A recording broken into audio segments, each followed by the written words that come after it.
13 octobre 1935. L'amour de Jésus est si grand qu'il sent le besoin de se confier à la créature. Il se tient entre le Père céleste et les créatures et continue d'être épris d'amour pour elles.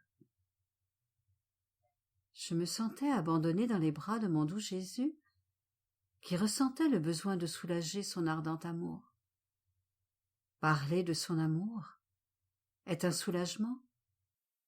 Faire comprendre les souffrances que lui causent les obstacles à son amour, c'est pour lui un très grand soulagement.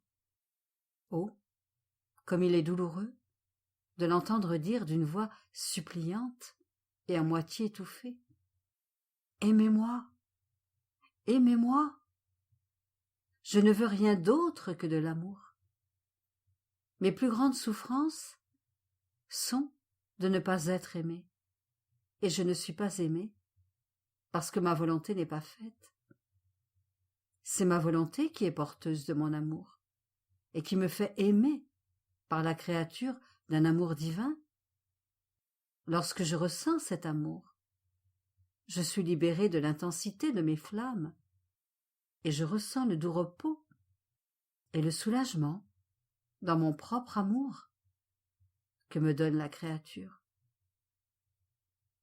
Je pensais à cela lorsque mon très grand bien, Jésus, rendant visite à ma petite âme, s'est fait voir au milieu de ses flammes et m'a dit: Ma fille, si tu savais à quel point mon amour me place dans des situations difficiles, mon Père céleste était à moi. Je l'aimais d'un amour si intense que je me considérais heureux d'offrir ma vie pour que personne ne puisse l'offenser. J'étais un avec lui. Je ne pouvais, ni ne voulais ne pas l'aimer. Notre vertu divine forme un seul amour, qui est donc inséparable d'avec mon Père céleste. Les créatures, sorties de mon humanité, étaient à moi, incorporées en moi, et je pouvais dire qu'elles formaient mon humanité elle-même. Comment alors ne pas les aimer? Ce serait comme ne pas aimer sa propre vie. Et, oh, dans quelles conditions difficiles mon amour me place! Quels obstacles il fait se lever! Mon plus grand martyre était de voir que ce Père que j'aimais était offensé. J'aimais les créatures. Elles étaient déjà miennes. Je les sentais en moi. Et elles ne m'épargnaient aucune offense, aucune ingratitude. Mon Père céleste voulait avec justice les frapper, les défaire, et je me trouvais entre les deux pour être frappée par celui que j'aimais tant, subissant les souffrances de ces créatures. Et si je continuais avec le Père à être offensée, je les aimais aussi à la folie, et j'ai offert ma vie pour sauver chaque créature. Je ne pouvais, ni ne voulais me séparer de mon Père céleste, parce qu'il était à moi, et que je l'aimais, mais c'était mon devoir, en Fils véritable, de lui redonner toute la gloire, l'amour, la satisfaction que toutes les créatures lui devaient. Et, bien que frappé par d'indescriptibles souffrances, je le voulais ainsi, parce que je l'aimais, et que j'aimais ce peuple, pour qui j'étais frappé. Ah, mon amour seul, parce qu'il est divin, sait comment former de telles inventions d'amour. Des obstacles tels qu'ils tiennent de l'incroyable. Ils forment l'héroïsme de l'amour véritable, où l'on finit par être consumé par le feu de l'amour pour ceux que l'on aime. par les incorporer à soi, pour former une seule et même vie? Ah, dans quelle situation me place mon amour? Je suis tellement remplie d'amour que je ressens le besoin de l'exprimer par des œuvres, des souffrances, la lumière, des grâces surprenantes. Et il est si grand que je suis toujours à l'intérieur et à l'extérieur de la créature pour la servir. Je la sers avec la lumière dans le soleil pour continuer à répandre cet amour. Je la sers avec l'air pour qu'elle respire, avec l'eau pour étancher sa soif, avec les plantes pour la nourrir, avec le vent pour la caresser, avec le feu pour la réchauffer. Il n'y a rien dans la création ou dans la rédemption qui n'ait été fait par un amour incapable de se contenir et qui est sorti de moi pour se manifester aux créatures. Qui pourra te dire combien je souffre de ne pas être aimé? Combien mon amour est torturé par l'ingratitude humaine? J'en arrive à prendre leurs fautes sur moi, pour en souffrir comme si elles étaient miennes, à faire la pénitence qu'elles demandent, à prendre sur mes épaules tous leurs maux pour les changer en bienfaits. Je prends tout sur moi, jusqu'à leur donner dans mon humanité le poste de membre très cher. Je trouve de nouvelles inventions d'amour pour leur faire sentir combien je les aime. Quelle douleur et quelle tristesse de voir que je ne suis pas aimée. Aussi, ma fille, aime-moi. Aime-moi. C'est lorsque je suis aimée que mon amour trouve son repos et que ses tortures se changent en doux délassement. 20 octobre 1935. L'amour et la divine volonté vont d'un même pas.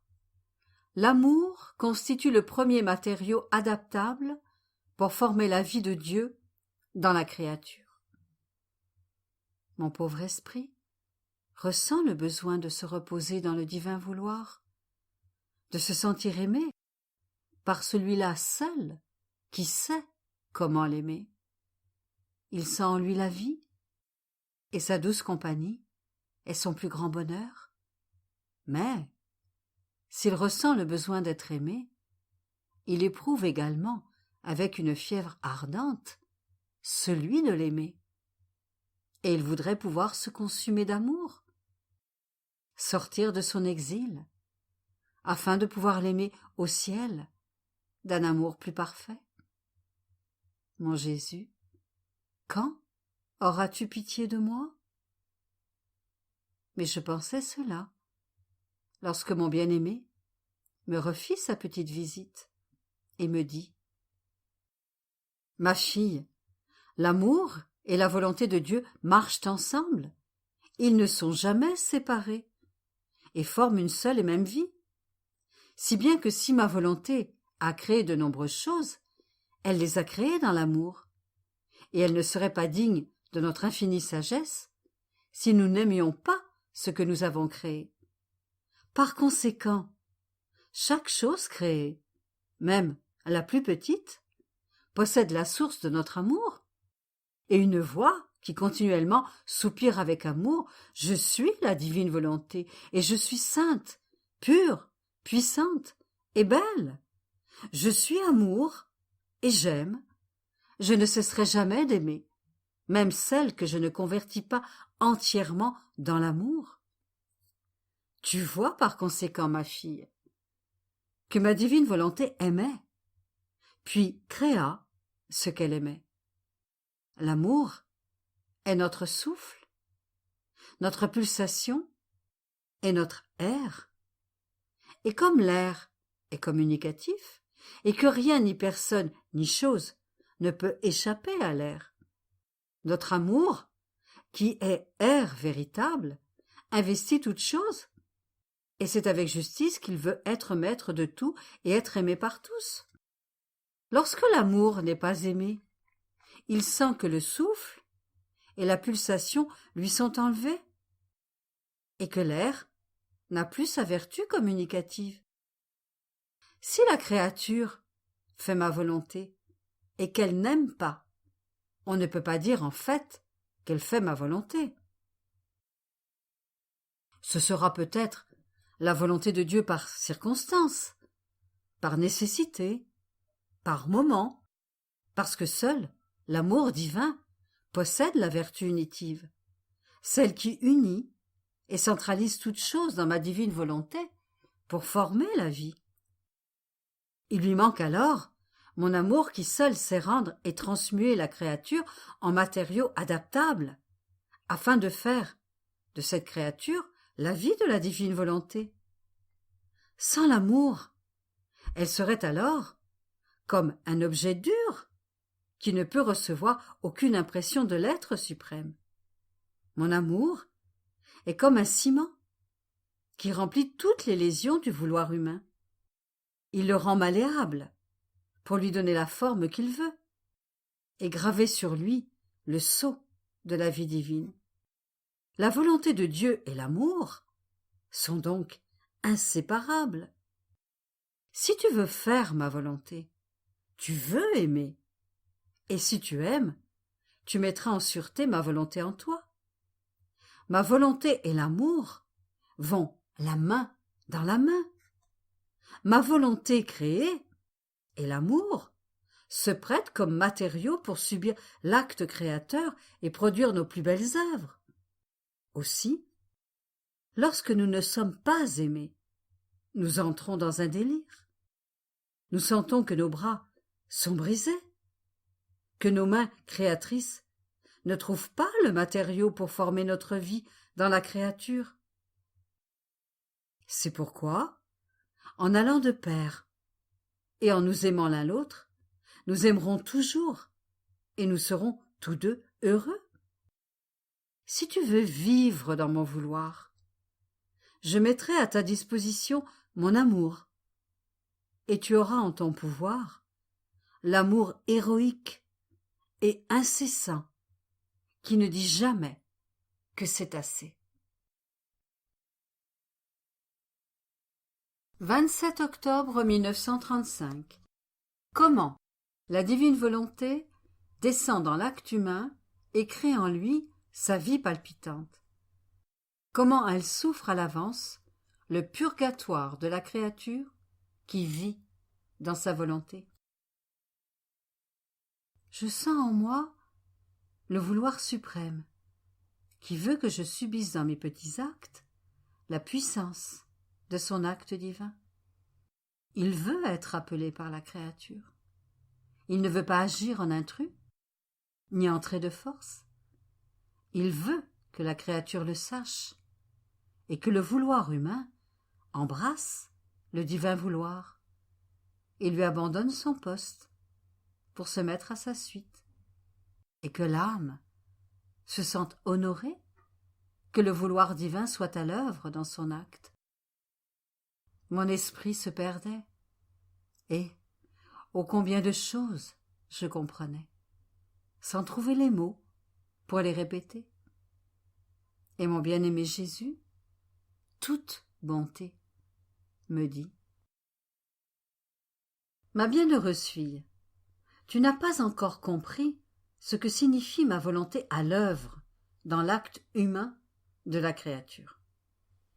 Elle descend dans l'acte humain avec sa puissance créatrice, avec sa lumière et son luxe de grâce innombrable. Elle se déverse dans l'acte humain et use de sa puissance pour créer son acte en lui. Et créer signifie qu'elle crée autant d'actes et en autant de fois qu'elle veut créer, pour autant de créatures qui y sont disposées et peuvent recevoir cet acte de ma volonté, lequel acte contient des prodiges inouï de grâce, de lumière et d'amour. Il contient la vie palpitante et créatrice du divin vouloir. C'est pourquoi, devant un acte si grand, mon vouloir ne veut pas l'accomplir, si la créature ne le sait pas, si elle-même ne le veut pas, et ne languit pas après la volonté créatrice d'un vouloir si saint et si puissant. Quelle différence, ma fille, avec la créature qui fait le bien et prie, parce qu'elle sent que c'est son devoir, que la nécessité le lui impose, ou encore parce qu'elle souffre, ou qu'elle s'y sent obligée. Si bonne que soit la raison, ce sont toujours des actes humains qui n'ont pas la vertu de se multiplier à volonté et qui ne possèdent pas la plénitude des biens, ni de la sainteté, ni de l'amour. Et il leur arrive d'être mêlés aux plus viles passions, car il leur manque la vertu créatrice qui crée le bien, qui sait et peut défaire elle-même tout ce qui n'appartient pas à sa sainteté. C'est ainsi que l'âme, qui laisse ma divine volonté agir dans ses actes, laisse le champ libre à la création continuelle. Et, oh, comme ma volonté se sent glorifiée et aimée de pouvoir créer ce qu'elle veut dans l'acte de la créature.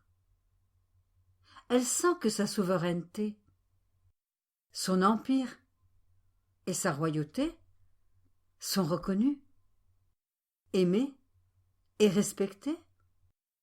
Les cieux en tremblent, et tous sont plongés dans un acte de profonde adoration lorsqu'ils voient ma divine volonté créée dans l'acte de la créature. Oh, si les créatures savaient ce que signifie la vie dans mon divin vouloir, elles rivaliseraient entre elles pour vivre dans mon vouloir, qui serait peuplé des enfants de ma volonté. Et comme la volonté humaine se sent incapable d'agir dans la mienne, elle ne ferait que suivre la continuité des actes du divin vouloir. Et c'est la continuation des actes d'un bien qui forme l'ordre, l'harmonie et la diversité des beautés, qui constitue l'enchantement et la formation de la vie et du bien que l'on doit acquérir. Notre propre vie n'est-elle pas une répétition continuelle? Nous aimons toujours. Nous répétons la conservation de l'univers. Et nous maintenons ainsi l'ordre, l'harmonie et la vie de l'univers. Oh, si nous ne la répétions pas toujours, ne serait-ce que pour un instant, on verrait le dérangement de toute chose. Par conséquent, répète toujours dans ma volonté tes petits refrains continuels. Suis toujours ma volonté dans tes actes, pour répéter en toi son acte créateur. Et tu seras ainsi capable de former non seulement l'acte, mais la plénitude de sa vie. Après quoi, je pensais à tout ce qui concerne la divine volonté, et je me demandais comment la créature peut parvenir à tant de choses.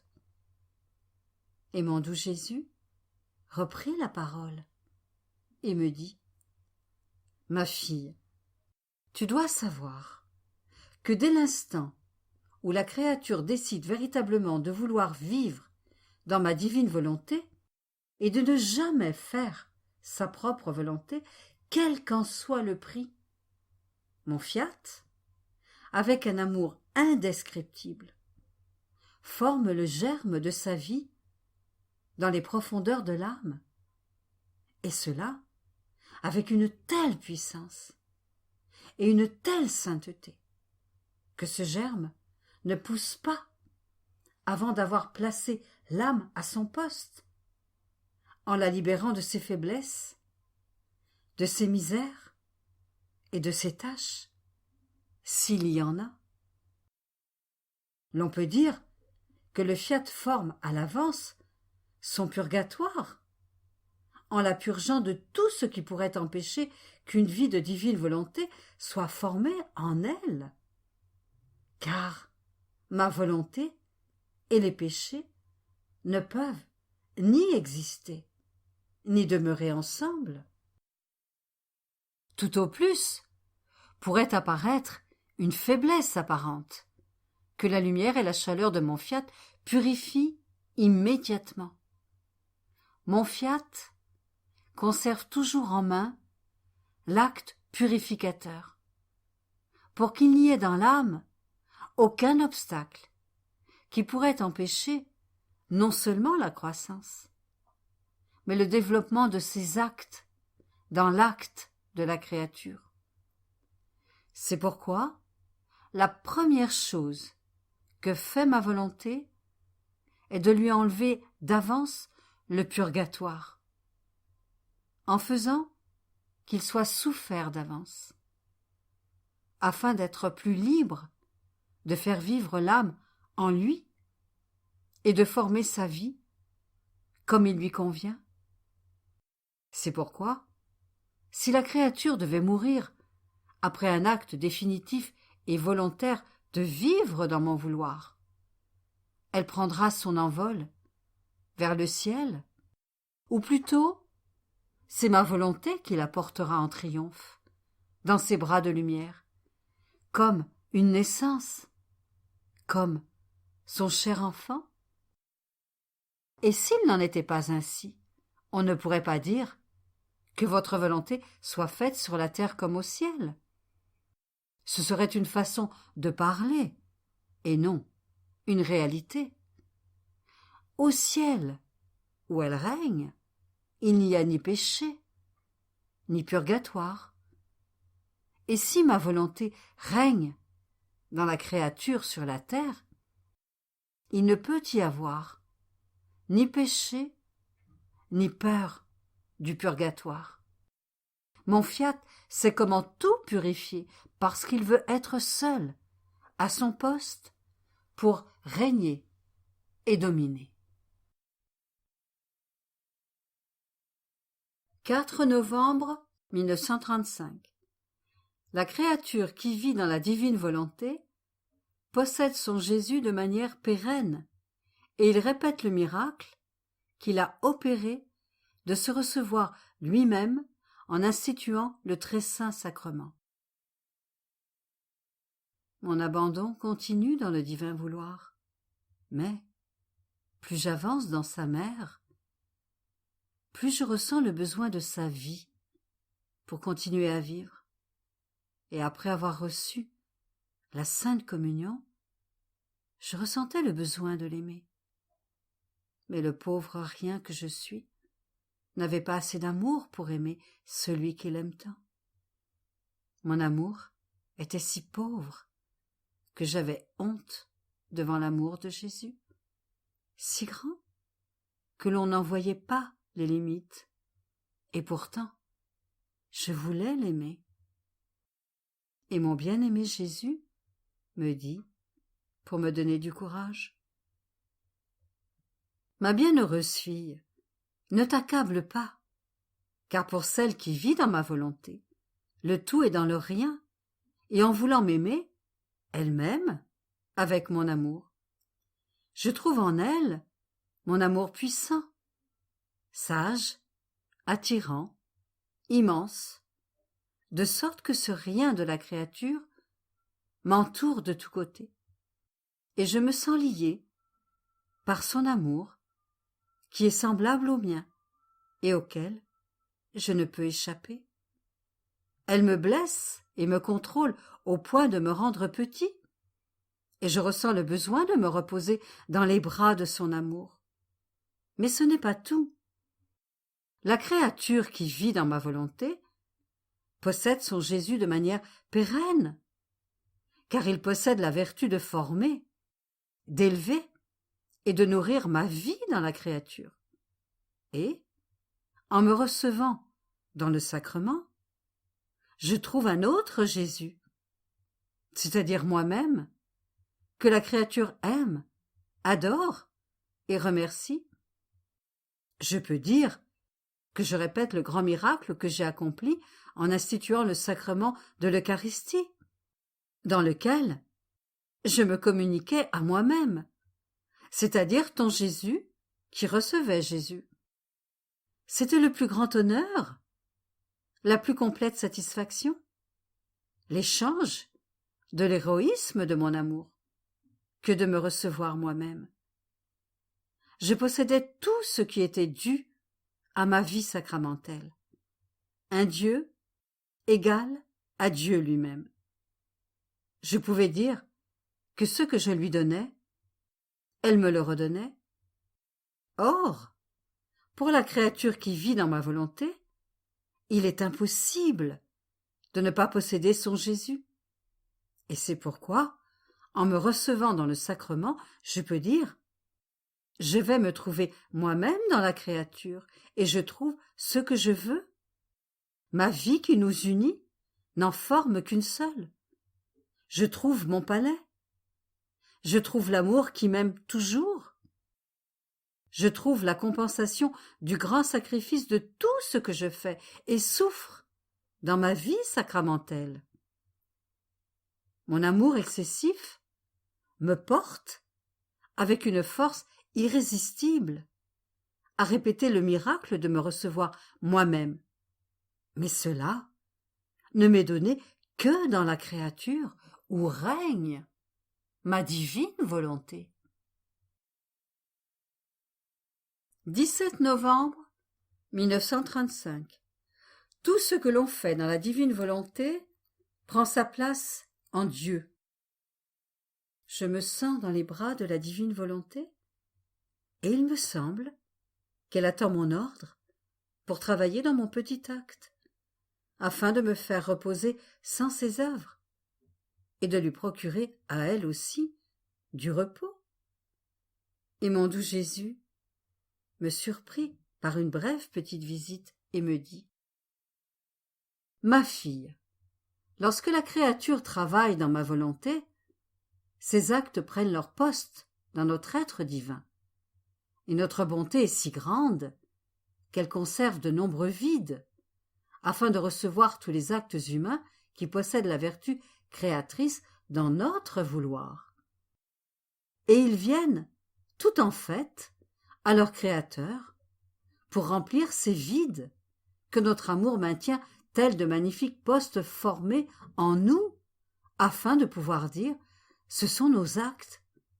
Ce que nous faisons, la créature le fait, et de ce que nous faisons dans notre volonté, rien ne peut rester ni demeurer en dehors de nous. Ce serait comme si notre vie pouvait être sujette à se séparer d'elle-même, ce qui ne peut pas être, parce que nous possédons non seulement l'inséparabilité de notre être suprême, mais de tous nos actes.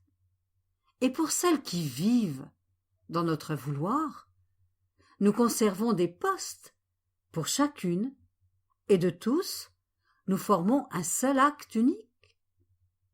Ces actes trouvent en nous non seulement une place d'honneur, mais la vie pérenne et leur repos, et nous ressentons la joie et le bonheur que la créature a enfermé dans son acte, en le faisant dans notre volonté. Nous sentons que notre fiat nous aime, qu'il nous glorifie, nous félicite, nous béatifie, dans l'acte de la créature comme nous le méritons. Oh, comme nous sommes heureux! Ressentir le bonheur en nous est naturel, et ressentir le bonheur que la créature nous donne nous fait ressentir l'échange de l'œuvre de la création. Et te semble-t-il peu de chose que nous donnions à la créature la vertu d'être capable de féliciter son Créateur? Nous ressentons une joie telle que nous nous abandonnons dans les bras de la créature, en la pressant contre nous, pour nous y reposer, et elle repose en nous. Notre repos n'est alors interrompu que lorsqu'elle nous surprend par ses autres actes, afin de jouir du bonheur qu'elle nous apporte, de sorte que nous ne faisons que passer du bonheur au repos, du repos au bonheur. Bénie soit la créature, qui en vivant dans notre divine volonté peut féliciter celui qui possède la mer de joies infinies et de bonheur sans fin. 24 novembre 1935. L'amour véritable appelle toujours celui qu'il aime et l'enclôt en lui-même. Comment tout est voilé en dehors de la divine volonté. Exemple. Mon pauvre esprit se trouve sous les vagues impétueuses du divin vouloir, mais d'une impétuosité pacifique et heureuse qui fait que la pauvre créature se sent incapable de tout recevoir. Je suivais les actes du fiat et j'en arrivais au point de la création de l'homme, et je pensais à tout l'amour que le Seigneur devait avoir pour l'Adam innocent, avant le péché. Et mon bien-aimé Jésus me surprit et me dit : « Ma fille, aime-moi autant que cela est possible pour une créature. » Adam était un composite d'amour, et chacune de ses fibres aimait son Créateur. Il sentait la vie de son Créateur palpiter dans son cœur. L'amour véritable appelle à chaque instant celui qu'il aime, et en donnant sa vie avec son amour, il reprend pour sa propre vie celui qu'il aime. Lorsque ma divine volonté est aimée dans la créature, plus rien ne s'oppose à son empire. Elle règne et forme dans la créature son royaume tant attendu. Lorsque la créature m'aime autant qu'elle le peut, il n'y a plus en elle aucun espace vide de Dieu. Elle me garde avec son amour au centre de son âme, de sorte que je ne peux ni sortir, ni me libérer d'elle. Et si je pouvais sortir, ce que je ne pourrais jamais faire, elle me suivrait, car nous ne pouvons nous séparer l'un de l'autre, puisque notre amour est le même. C'est pourquoi la créature qui m'aime peut dire en vérité : j'ai fait la conquête de celui qui m'a créé. Je l'ai en moi, je le possède, il est tout à moi, et personne ne peut me l'enlever. Ma fille, l'amour en Adam, avant le péché, était parfait, total. Ma volonté était sa vie, de sorte qu'il la ressentait plus que sa propre vie. Lorsqu'il pécha, la vie de mon fiat se retira, et la lumière resta en lui, sans quoi il n'aurait pas pu vivre et serait retourné au néant. En le créant, nous avons agi comme un père qui met ses biens et sa vie elle-même en commun avec son propre enfant. Adam a désobéi à son propre père et s'est rebellé contre lui. Et le père a été contraint, avec tristesse, de le mettre à la porte de sa résidence, de ne plus lui laisser en commun la possession ni de ses biens ni de sa vie. Mais son amour est si grand que, bien que distant, il ne le laisse pas manquer des biens de première nécessité. Parce qu'il sait que si le père se retire, la vie de l'enfant est finie. C'est ce qu'a fait ma divine volonté. Elle a retiré sa vie, mais elle a laissé sa lumière en soutien et comme moyen nécessaire pour que son enfant ne périsse pas entièrement. Mais, en retirant sa vie, toutes les choses et toutes les œuvres de Dieu ont été voilées pour l'homme. Ma divine volonté a voilé l'intelligence, la mémoire et la volonté de l'homme, qui est resté, comme ces pauvres mourants, dont la pupille de l'œil, recouverte d'un voile, ne voit plus clairement la vie de la lumière. Ma divinité elle-même, en descendant du ciel sur la terre, s'est voilée de mon humanité.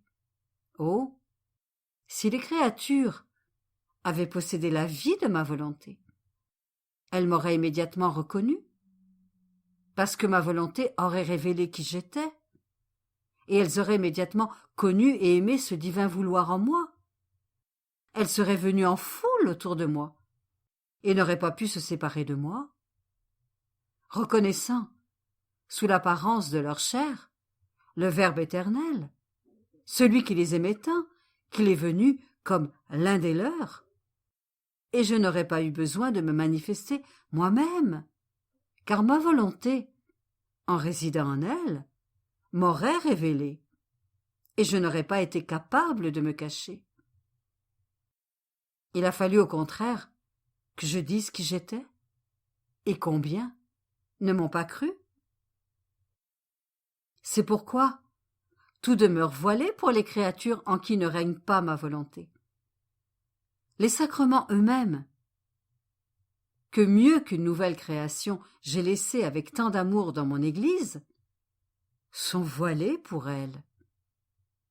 Combien de surprises, combien de secrets et de choses merveilleuses la créature dont la pupille est voilée ne peut ni comprendre ni voir, ni goûter, d'autant plus que ce voile est le vouloir humain qui l'empêche de voir ces choses qui sont en elles-mêmes.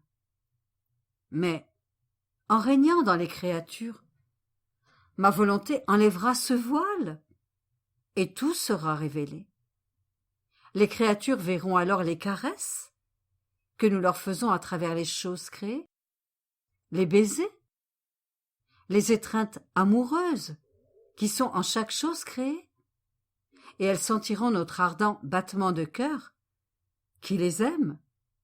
Elles verront notre vie couler dans les sacrements pour se donner à elles continuellement, et elles ressentiront le besoin de se donner elles-mêmes à nous. Ce sera le grand prodige que ma divine volonté accomplira. De déchirer tous les voiles, de répandre des grâces inouïes, de prendre possession des âmes, de telle sorte que personne ne pourra lui résister. Et elle aura ainsi son royaume sur la terre.